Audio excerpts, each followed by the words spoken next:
건설 재료 시험 기능사 필기시험 대비 윤쌤 인사드립니다. 자, 여러분들이 시험 볼 때 시험에 반드시 출제되는 기출족보 족집게 60문항으로 강의 내용 중 붉은색 내용은 여러분들이 시험 볼 때 시험 문제에 대한 정답과 바로 연결됩니다. 자, 그리고 여러분들 이번 강의는 짧은 시간에 많은 내용을 전달해 드리고자 성우 목소리로 진행되는 점 참고하시기 바라겠습니다. 60문항 시작하겠습니다.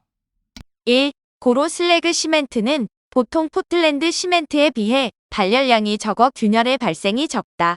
2. 흙의 수축 한계를 결정하기 위한 수축 접시 한개를 만드는 시료의 양으로 적당한 것은 30g이다. 3. 모래의 유기불순물 시험에서 시료와 수산화 나트륨 용액을 넣고 병마개를 닫고 잘 흔든 다음 24시간 동안 가만히 놓아둔 후 색도를 비교한다. 4. 거푸집에 쉽게 다져 넣을 수 있고 거푸집을 제거하면 천천히 모양이 변화하지만 허물어지거나 재료가 분리하는 일이 없는 굳지 않은 콘크리트의 성질은 성형성이다. 5. 강의 강도를 증가시키기 위해 오스테나이트 영역까지 가열한 다음 급냉하여 마텐자이트 조직을 얻는 열 처리는 당금질이다. 6. 골재의 함수 상태 중 표면 건조 포화 상태란 골재 아래 표면에는 물기가 없고 골재 알 속은 물로 차 있는 상태이다. 7. 애터버그 한계 시험에서 흙 시료를 유리판 위에 놓고 손바닥으로 굴려 지름 약 3mm의 막대가 끊어져 부슬부슬한 상태가 될 때에 함수비를 소성 한계라고 한다. 8. 신도의 측정 단위는 센티미터이다. 9. 도로나 활주로 등의 포장 두께를 결정하기 위하여 포장을 지지하는 노상토의 강도, 압축성, 팽창성 등을 결정하는 시험은 12R 시험이다. 10. 일반적으로 콘크리트의 강도라 하면 압축 강도를 말한다. 11. 흙의 비중 시험에서 흙 시료가 내포한 공기를 없애기 위해 전열기로 끓이는데 일반적인 흙은 10분 이상 끓여야 한다. 12. 아스팔트의 인화점이란 아스팔트 시료를 가열하여 휘발 성분에 불이 붙을 때의 최저 온도를 말한다. 13. 분말로 된 흑색 화약을 실이나 종이로 감아 도료를 사용하여 방수시킨 줄로서 외관을 점화시키기 위하여 사용하는 것은 도화선이다.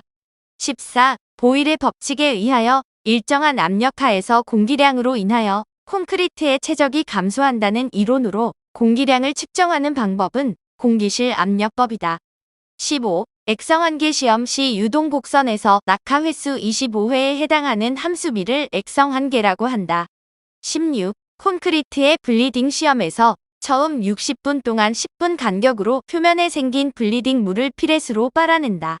17. 작은 변형에도 쉽게 파괴되는 재료의 성질은 취성이다. 18. 콘크리트를 친 후 시멘트와 골재알이 가라앉으면서 물이 올라와 콘크리트의 표면에 떠오르는 현상을 블리딩이라고 한다. 19. 특정한 입도를 가진 굵은 골재를 거푸집 속에 채워 넣고 그 공극 속에 특수한 모르타르를 적당한 압력으로 주입하여 만든 콘크리트를 프리플레이스트 콘크리트라고 한다. 20. 석회암이 지열을 받아 변성된 석재로 주성분이 탄산칼슘인 석재는 대리석이다. 21. 시멘트를 만드는 과정에서 석고를 첨가하는 목적은 응결시간 조절이다. 22. 아스팔트 침입도 시험에서 침입 시료 속으로 0.1mm 들어갔을 때의 침입도는 1이다. 23. 콘크리트의 반죽 질기를 측정하는 것으로 워커빌리티를 판단하는 하나의 수단으로 사용되는 시험은 슬럼프 시험이다. 24. 콘크리트 슬럼프 시험을 할 때 슬럼프 콘에 시료를 채우고 벗길 때까지의 전 작업 시간은 3분 이내로 해야 한다. 25. 골재 입자의 표면에 묻어있는 물의 양을 말하는 것으로 함수량에서 흡수량을 뺀 값은 표면 수량이다. 26. 연약한 점토 집안에서 전단 강도를 구하기 위해 실시하는 현장 시험 방법은 배인 전단 시험이다. 27. 투수 개수가 비교적 큰 조립토에 가장 적당한 실내 누수 시험 방법은 정수위 투수 시험이다. 28. 골재의 입도란 골재의 크고 작은 입자에 혼합된 정도이다. 29. 콘크리트 슬럼프 시험에서 슬럼프 콘에 시료를 채울 때 각 층의 다짐 횟수는 25회이다. 30. 아스팔트 침입도 시험을 시행하는 목적은 아스팔트 굵기 정도 측정이다. 31. 굵은 골재의 마모 시험에 사용되는 가장 중요한 시험기는 로스앤젤레스 시험기이다.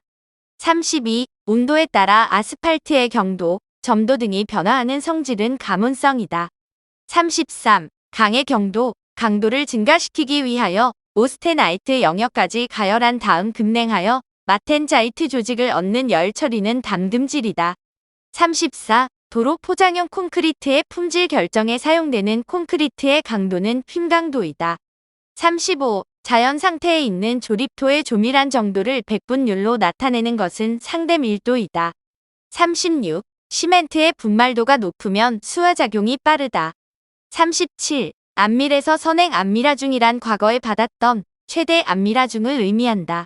38. 간극이 완전히 물로 포화된 포화도 100%일 때의 건조 단위 무게와 함수비 관계 곡선을 0 공기 간극 곡선이라고 한다.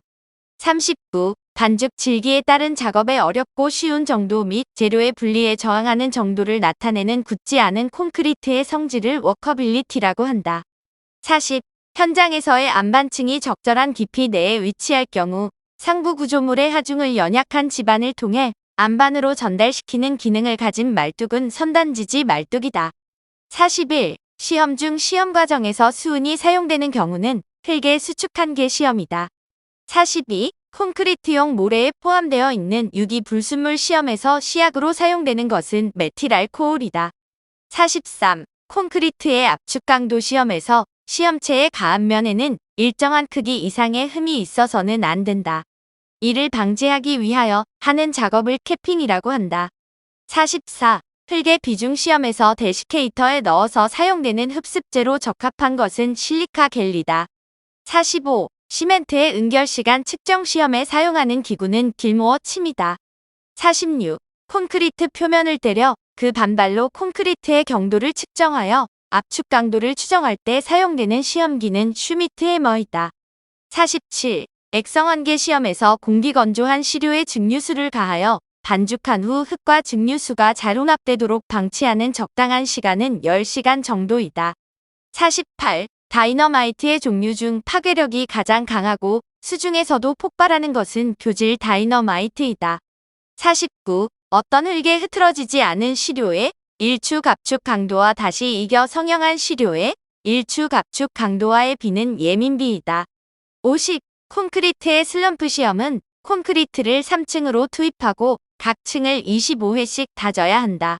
51. 어느 흙의 자연 함수비가 그 흙의 액성 한계보다 높다면 그 흙의 상태는 액성 상태에 있다.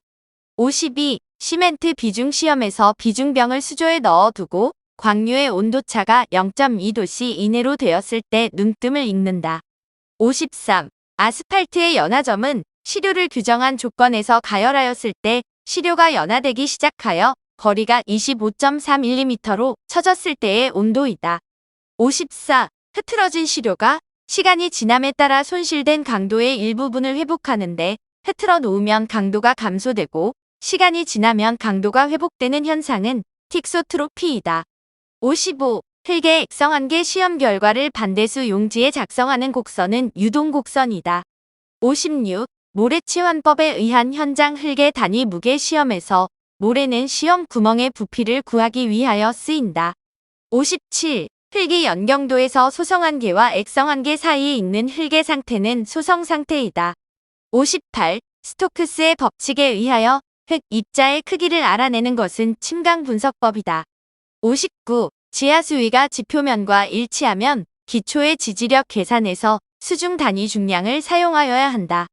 60. 재료의 역학적 성질 중 재료를 두들길 때 얇게 펴지는 성질은 전성이다.